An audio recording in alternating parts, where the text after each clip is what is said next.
En ce dimanche matin, le thème de notre conférence est « Un cœur pour Dieu ».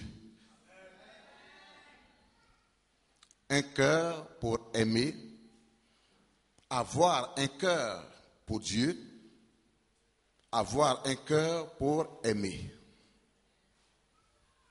Bien-aimés, il est important que,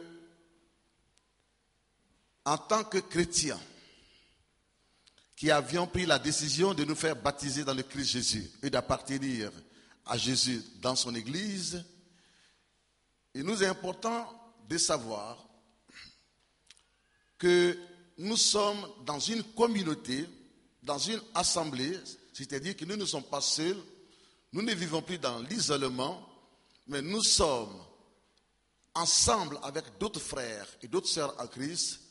Nous sommes donc dans une communauté pour développer, sinon pour vivre dans une communion fraternelle. Quelqu'un peut te dire Amen. Nous devrions par conséquent nous efforcer à avoir un cœur qui aime, de sorte à ce que nous puissions réussir à ce stage, à cette école, à ce test, à cet entraînement dans l'église locale. Bien-aimés, le Saint-Esprit, dans le Nouveau Testament et voire dans les Épîtres, de façon aussi précise, exhorte chaque enfant de Dieu à avoir un cœur qui aime. Le cœur que tu as avec lequel tu viens à l'église, je voulais te poser la question suivante. Est-ce que réellement ce cœur arrive à aimer? Celui qui aime, il tolère facilement. Celui qui aime, il démontre, il manifeste son amour dans des œuvres, dans des actes. Il tolère facilement quand on lui fait du mal. Celui qui aime, il pardonne facilement. Aimer, ce n'est pas seulement que des paroles, mais c'est aussi poser des actes qui démontrent que je suis rempli d'amour pour mon prochain. Il est rempli d'amour pour son prochain. Bien-aimés,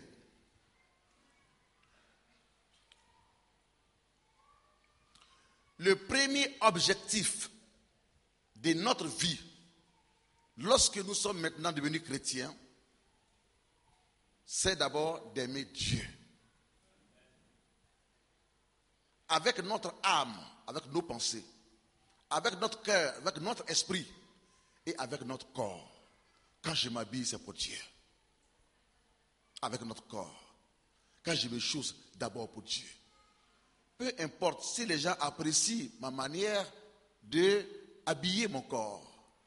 Mais moi, d'abord, ce que je sais, le centre d'intérêt, je le fais dans l'intérêt de rendre gloire à Dieu. Pas dans l'intérêt de plaire à une personne quelconque. Quand j'étais dans le monde, alors que je m'habillais, c'était certainement pour faire plaisir à quelqu'un, afin qu'on puisse m'aimer, on puisse me regarder, on puisse m'apprécier. Et je dirais certainement en cela une fierté qui me rendait de plus en plus orgueilleux. Et qui faisait croire que j'étais peut-être certainement au-dessus de tous les autres. Ça, c'est la pensée qui nous domine a priori lorsque nous ne sommes pas encore convertis en Christ. Mais lorsque notre cœur il est converti, il y a un changement qui se produit. Il est intéressant d'habiller notre corps, il est intéressant d'habiller notre environnement, c'est-à-dire bien construire notre maison, bien l'embellir. Mais nous le faisons pour la gloire de Dieu. Ce n'est pas que nous le faisons pour qu'on dise que nous sommes les meilleurs, pour qu'on dise que nous sommes les plus grands, pour qu'on dise que nous sommes les plus riches. Dans ce cas, ce que nous avons fait, cette construction, cet habillement, cette maison, sinon cet embellissement, cette voiture par exemple, nous avons fait tout ceci, pas sur la base de l'amour, mais sur la base de la vanité. Et tout ce qui est vanité passe. Tout ce qui est vanité passe. Parce que tout ce qui est vanité ne glorifie que l'homme. Mais tout ce qui est amour est éternel. Car il est écrit, l'amour ne passera pas. Parce que Dieu est amour. C'est pour cela qu'il voudrait que nous puissions réussir à notre stage. On vient à l'église pour apprendre à aimer. Dans le monde, on ne peut pas aimer. Dans le monde, ce qui nous domine, du coup, les pensées qui dominent notre cœur et tous nos gestes, c'est la vengeance, c'est la haine, c'est la colère, c'est la violence, c'est les rancunes, c'est être contre quelqu'un. Mais lorsque nous devenons chrétiens, alors Dieu nous inspire une chose qui est importante, la plus importante, une chose autour de laquelle la vie réelle tourne. Toute la vie que Dieu nous a donnée tourne autour d'un seul mot, l'amour. L'amour. L'amour. Toute la Bible que Dieu nous a donnée aussi tourne autour d'un seul mot, l'amour. Car les 10 commandements se résument en 2. C'est-à-dire, en 2, mais un seul mot qui est égal aux 2. Tu aimeras ton Dieu de tout ton cœur, de toutes tes pensées, de tout ton esprit. Et puis le deuxième, tu aimeras ton prochain comme toi-même. Ces 2 commandements résument les 10. Et nous voyons que c'est le mot amour qui est au centre. Alléluia. Et vous aimez, vous demeurez dans l'amour. Vous marchez dans l'amour. Votre environnement est rempli d'amour. Votre chambre, votre lit est rempli d'amour. Mais l'ennemi dont on aime tant parler, il ne peut pas du tout évoluer, il ne peut pas du tout passer au travers de l'amour pour vous atteindre. Ce qui fait peur à l'ennemi, c'est l'amour. C'est l'amour. C'est pour cela qu'il crée des situations. Très souvent, il crée des situations entre des personnes qui s'aiment bien, qui vivent ensemble. Il créera des situations parce qu'il y veut passer pour détruire. Quelle situation? Des crises, des relations. Il peut y avoir d'autres crises, crise d'argent, il peut y avoir crise de temps, ainsi de suite. Mais quand il y a une crise de relations, ça précède la mort physique. N'avez-vous pas vu des gens qui sont morts aussi prématurément parce qu'ils étaient certainement dans un travail où on ne les aimait pas. On ne faisait que mal parler d'eux, mal les noter, les critiquer, dire rien. Certains sont morts prématurément parce qu'ils sont nés, ils ont évolué et grandi dans une famille, dans une maison. C'est vrai, le père est là, la mère est là. Où on ne leur a manifesté aucun amour. Ils se sont dit, dans ce cas, vaut mieux mourir. Et certains ont eux-mêmes pris leur destin en main en se suicidant. On ne peut pas vivre sur cette terre sans amour. Et quelqu'un peut te dire Amen. Amen. Moi qui parle, j'ai besoin d'être aimé. Et toi qui m'écoutes, tu as besoin d'être aimé aussi.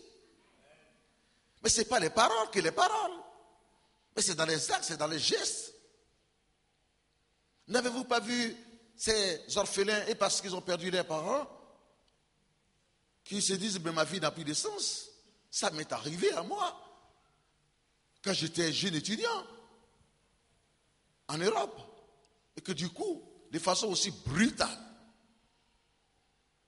j'ai perdu mes parents.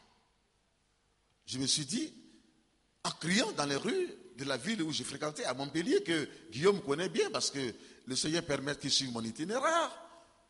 Et il est allé plusieurs fois à Montpellier, et puis à Toulouse, où j'ai été pasteur. Il a des amis à Toulouse. Je crois que le bus qu'il a reçu pour son syndicat vient de Toulouse. J'ai crié dans les rues.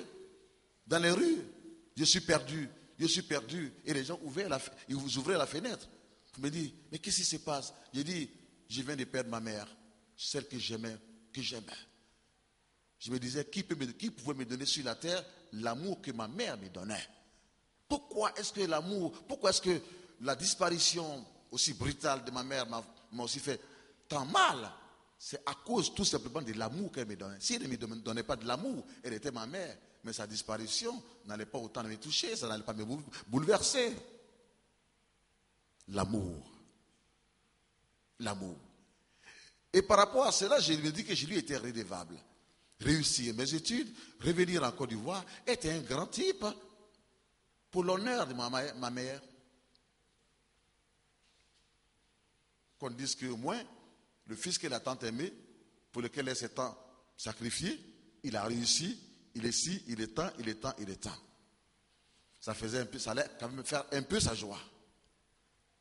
Je n'ai pu accomplir réellement cet objectif qui était, si vous voulez, le mien, qui n'était pas réellement celui de Dieu. Lorsque on m'annonça sa mort, ça m'a déstabilisé. Et j'ai pleuré, et pleuré, et pleuré dans tous les sens. J'ai fait pas mal de dépression. Jusqu'à ce que, dans cet état, dans cette réalité, le Saint-Esprit, Dieu, Jésus, passe au travers des frères à Christ pour me révéler davantage l'amour de Dieu.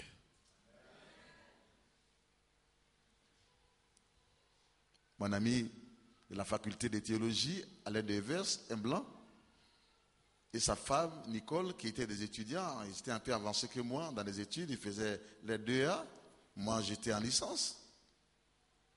Ils faisaient eux leur 2A pour devenir pasteur, parce que nous, dans notre dénomination, on ne devait pas pasteur avec simple diplôme de 1 an, de 2 ans d'école biblique. Hein. Non. Il fallait soit une maîtrise, un 2A, ou bien un doctorat. Dans les églises charismatiques et pentecôtistes, on dit non, quand tu as les dons, quand tu as le Saint-Esprit fait tout. Mais là-bas, ce n'est pas comme ça. Hein? Il faut être un peu calé. Son père et sa mère, ils sont venus de Paris pour lui rendre visite. Et puis il m'a invité à ce déjeuner. C'était un midi, il m'a invité. Quand je suis arrivé,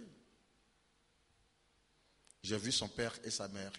Les présentations ont été faites. Entre-temps, j'étais en deuil, je me cherchais encore.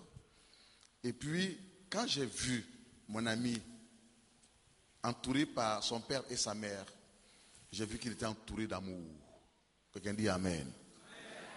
Il était entouré d'amour. Et la complicité entre son père, sa mère et lui était telle que j'ai commencé à me souvenir de ce que ma mère, quand elle vivait, me donnait comme amour. Et là, j'ai commencé à craquer. En pleurs. Le Saint-Esprit touche sa mère, une femme blanche. Elle vient à côté de moi s'asseoir. Elle dit, Michel, ne pleure pas. Le Seigneur t'aime. Tu n'es pas seul. Nous sommes des parents à toi. Parce que tu deviens le frère de Alain. Elle dit, Alain.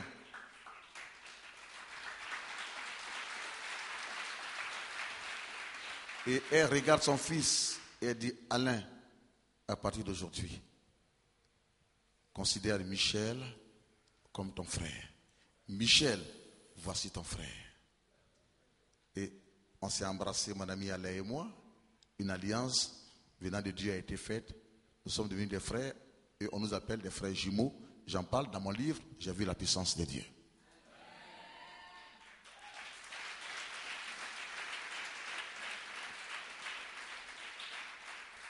Quand j'ai perdu ma mère, ma relation était brisée avec tout le monde. J'étais en colère contre tout le monde. Et j'étais en colère contre Dieu. Ma relation avec les hommes était brisée. Ma relation avec Dieu était brisée. Pourtant, j'étais étudiant pour devenir pasteur. Voyez-vous, l'amour c'est important. Tout tourne autour de l'amour. La vie tourne autour de l'amour. Si quelqu'un vous a donné beaucoup d'amour et que du coup vous ne le voyez plus, ça peut vous déstabiliser. Que le Seigneur bénisse ceux qui savent donner de l'amour. Que le Seigneur bénisse ceux qui savent aimer. Et elle a pris son mouchoir à elle et elle a commencé à essuyer les larmes de mes yeux. Ah, c'était fort. Ah, c'était pas le mouchoir, mais elle me procurait de l'amour. L'amour, je me sentais aimé. Ah, je me sentais aimé. L'amour d'une mère. J'en avais besoin, ça me manquait. Ça avait été brisé. Dieu est en train de passer par la mère de mon ami Alain Devels pour restaurer cet amour brisé en moi. Si tu n'arrives pas à aimer et que tu es énervé contre tout le monde, certainement tu as vécu une crise. Ton amour est brisé. Tu as besoin de restauration. Cet amour brisé a besoin de restauration. Et je crois que le Saint-Esprit va te restaurer en ce matin. Parce que c'est dans l'amour qu'il y a tout.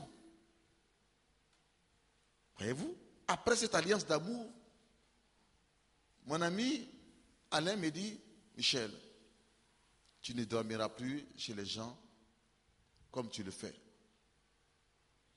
J'étais tellement brisé.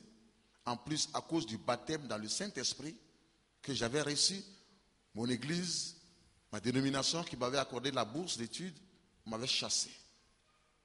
Donc j'étais chez des amis. Je dors chez lui là aujourd'hui. Un mois après, je suis chez un autre. Un mois après, et mes bagages étaient partout et partout. Je les trimballais partout. Il m'a dit, Michel, c'est fini. Tu ne vas plus vivre cette vie d'orphelin, d'isolement, de rejet. Voici la maison que mes parents louent pour moi. Viens, il m'a donné un vélo et il m'a donné une chambre chez lui à la maison.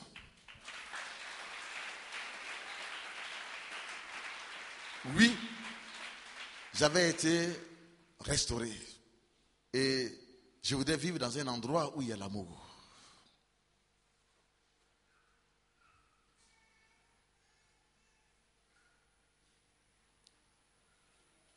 Le cœur que Dieu a créé et qui t'a donné, ma sœur, c'est pour aimer. C'est pour ça que le thème de notre message, c'est un cœur pour aimer. Un cœur pour aimer. Mon frère, le cœur que Dieu a créé et qui t'a donné, c'est pour aimer. C'est lui qui a un cœur. Ce n'est pas seulement pour vivre, gaspiller le temps et faire du mal aux gens sur cette terre. Quelle serait ta récompense quand tu vas mourir, que tu seras en face de Dieu? Mais le cœur que Dieu t'a donné, c'est pour aimer. Aimer Dieu et aimer ton prochain. Mais le fait que tu n'aimes plus dans ta famille, ou bien le fait qu'on ne t'aime plus, qu'est-ce qui se passe? La relation est brisée avec ton frère, la relation est brisée avec ta soeur, même père, même mère, vous ne vous parlez plus. Le fait que tu n'aimes plus ton père, ou bien ton père ne t'aime plus, il est vraiment ton père, le géniteur. C'est lui qui t'a mis au monde physiquement, mais la relation est brisée. Et ce n'est pas une vie. Le fait que tu n'aimes plus ton mari, qu'est-ce qui se passe? Tu lui refuses tout. Et toutes tes pensées, ce sont des souhaits de mal. Des souhaits de mal. Le mal, tu lui souhaites, tu ne le dis pas, mais tu lui souhaites le mal. Le fait que tu n'aimes plus ta femme, tu lui refuses tout et tu lui souhaites le mal. Tu lui souhaites que le mal. La relation est brisée. Quelle relation? La relation d'amour. C'est l'amour qui unit. C'est l'amour qui envoie l'amour. C'est l'amour qui envoie l'amour. Si ton mari t'aime, en retour, tu as intérêt à lui donner de l'amour. Si ta femme t'aime, en retour, monsieur le mari, tu as intérêt aussi à lui donner de l'amour. Si tes enfants t'aiment, tu as intérêt à leur donner de l'amour. Qui veut dire qu'il faut toujours être présent à la maison. Et puis avoir un véritable temps de partage avec eux. Si ton papa, ta maman t'aiment, en retour, tu dois aussi toi le fils, toi la fille, leur donner de l'amour. Et c'est à partir de cet instant qu'il aura la vie. Que Dieu te bénisse, mon fils. Et que l'Éternel remplisse ton cœur d'amour. Et si l'amour dans ton cœur était brisé, que le Seigneur te restaure ce matin et qu'il te bénisse. Nous avons tous besoin, bien-aimés, de nous sentir aimés. Mais nous avons aussi besoin de donner aussi l'amour. S'il n'y a plus d'amour dans une église, dans une association, s'il n'y a plus d'amour dans une maison, il n'y a plus de vie. C'est l'amour qui permet aux gens de parler. Quand il n'y a plus d'amour, et qu'il y a la haine, et qu'il y a la colère, il n'y a plus de communication. Les gens vont faire 1 mois. Il y en a qui font même 7 mois dans le foyer. Monsieur, madame ne se parlent pas. Il n'y a pas autre problème. C'est tout simplement parce qu'il n'y a plus d'amour. C'est pour cela que, à la base, quand mes enfants spirituels, que le Saint-Esprit, dans sa grâce, a envoyé, m'a donné, afin que je puisse les encadrer dans le Seigneur Jésus, veulent se marier, la seule question que je pose, est-ce que tu aimes l'homme que tu m'as envoyé là, pour que je puisse prier pour vous? Si elle dit oui, elle dit, qu'est-ce qui prouve que tu l'aimes? Donne-moi les preuves. Parce que l'amour là, ça se manifeste, il y a des preuves. Comment ça se manifeste en toi? Alors je te dirais que cet amour dont tu parles là, je suis désolé, c'est un amour charnel. Cet amour que tu parles là, c'est un amour si, c'est un amour temps, c'est un amour temps. Ou bien, c'est un vrai amour. Ça vient de Dieu ce que tu ressens. Si tu écoutes les conseils, si tu n'en écoutes pas, et que tu dis que tu l'aimes, tu insistes, quelqu'un qui dit qu'il aime quelqu'un, on va dire non. Quand bien même tu vois le danger, tu as parlé, il n'a pas écouté. On va pas dire non, laissez-la s'entêter. Je demande aussi aux messieurs, je dis, oh, je l'aime. Oh, les femmes oublient que les hommes aiment toutes les femmes. Donc, son aimé là, qui t'a dit là, c'est pas trop clair. Il faut le peser, il faut le mettre sur le poids de l'Éternel. Il faut le dresser dans la prière. Envoie-le à l'église toujours, qu'il écoute les messages, ainsi de suite. Mais s'il est pressé, vous cherchez à coucher avec toi, te conduire dans le péché, te séparer de Dieu, t'éloigner de Dieu, il veut briser ta relation, ton amour avec Dieu, ça ne vient pas de Dieu, cette relation. Les hommes, ils aiment toutes les femmes. Ça, c'est dans leur nature. Mais la femme, elle aime un homme. Quand elle a dit qu'elle veut se marier, elle est fatiguée, elle veut se marier, elle veut se marier. L'homme n'est jamais fatigué. Ça, c'est dans la nature de l'homme. Donc, ah oui, mais je l'aime. Oui, mais révérend, vous ne pouvez pas savoir, je n'arrive pas à dormir depuis, mais je ne dors pas à cause d'elle. Mais révérend, ce n'est pas possible. Mais quand je conduis la voiture, seulement c'est à elle je pense. Non, ce n'est pas là la preuve de l'amour. Madame, tu veux voir si ton mari t'aime? Tu es chrétienne? Dis-lui, on va jeûner. S'il t'aime, il fera ses sacrifices. Alléluia. Quand il dit, allons en Bassam à la plage, tu dis non, nous allons partir à l'intercession.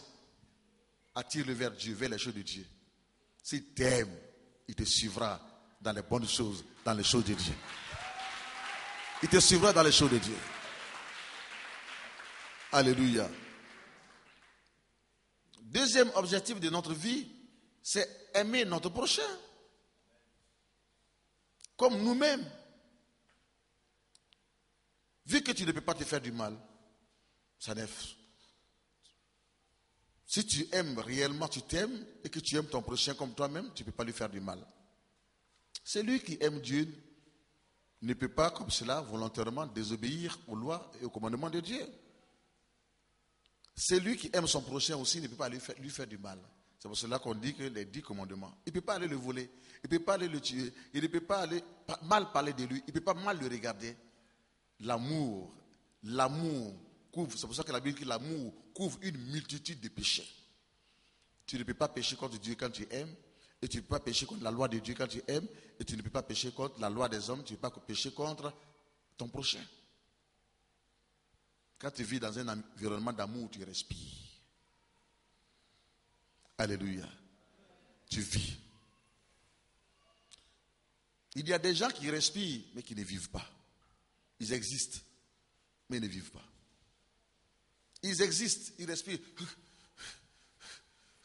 Toujours, c'est vrai. Mais dans cette respiration, dans leur existence, si vous voulez, il n'y a pas de vie. C'est-à-dire qu'il n'y a pas de joie. Ils ne rient jamais. Ils ne sont jamais contents. Il n'y a pas de paix. Ils ne connaissent pas la paix. Il n'y a pas de bonté. Non.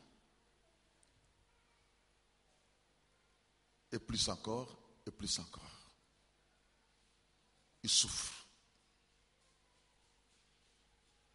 Dieu veut guérir les cœurs brisés ce matin. Dieu veut guérir les relations brisées ce matin.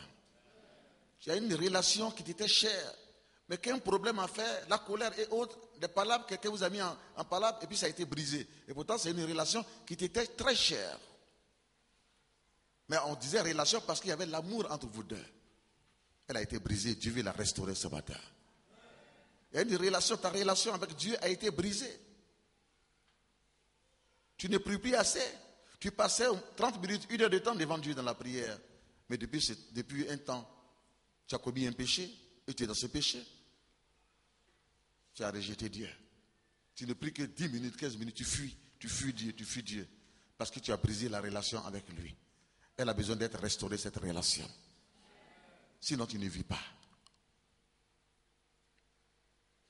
Vivre, c'est Dieu. Vivre, c'est notre prochain. Nous sommes dans une communauté chrétienne pour que nous puissions avoir des liens d'amour. Ce n'est pas autre lien. Ce n'est pas lien parce que je donne l'argent. Si la personne donne l'argent, il faut que ce soit sur la base de l'amour. Mais pas de se faire voir, de se faire connaître. Non. Et d'en parler partout. Non. Nous sommes en communauté pour qu'il y ait des liens communautaires qu'on appelle en théologie la communion fraternelle entre nous. Nous aimer, nous pardonner. On peut faire des erreurs, mais il faut avoir un cœur de pardon. Pour continuer de vivre ensemble. Si vous ne pardonnez pas, vous n'allez plus vivre ensemble avec la personne. Vous n'allez plus parler ensemble avec la personne. Toute la vie tourne autour d'un seul mot, c'est l'amour. Puisque Dieu est amour. Et comme Dieu est amour, il veut que nous apprenions à aimer, c'est-à-dire à l'aimer et à aimer nos prochains. C'est pour cela que nous venons à l'église. L'église est un lieu d'entraînement, s'il vous plaît. On ne fait pas l'église que pour danser. Ou bien on ne fait pas l'église pour dire que tonnerre. La foudre. Non. Le feu. Non. Ça, c'est les paroles. Mais si ton cœur, tu as fini de dire feu, et puis il n'y a pas d'amour dedans, l'ennemi peut t'attaquer. Et si la grâce de Dieu n'est pas sur toi, il va t'avoir. Mais il y a des gens qui ne disent pas feu, disent tonnerre, mais qui développent et qui ont réussi les stages d'amour. Ils aiment Dieu. Ils aiment les frères et les sœurs dans l'église. Nous sommes une famille dans l'église. Pour nous apprendre à nous aimer. Parce qu'il y a des gens que nous devons aimer dans le monde. Donc si on apprend à s'aimer dans l'église, alors on pourra aimer nos prochains dans le monde. On pourrait aimer ceux qui sont dans le monde. Mais c'est ici à l'église que ça s'apprend.